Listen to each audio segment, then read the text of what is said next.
mma ekene m unu kenye ihe na-ekwere unu egwu a na-asị ka onye chi ya zere ọ ka ukwu ogene chinyelugo a sị ka were ohere were agwa ụmụ Igbo na mbọsọ ya adị na January 1st wee ruo na 3rd ka ezi nwa amụrụ siri ike in the person of Chimezie Okonkwo afọ mwe Erotanna n'ọzọ ụbụrụ na gwa ụwa niile gba gburugburu ka ha bịa nọnyere ya na nnukwu emume ncheta ọnwụ nna ha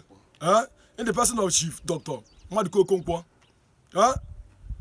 eze mgbọrọgwụ na-akpa akwụkwọ n'ọzọ ụbụrụ ezuwe nna nke izizi n'ọzọ ụbụrụ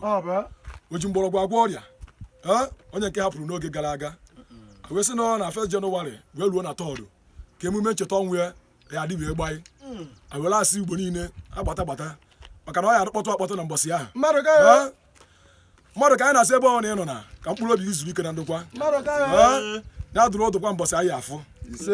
obodo na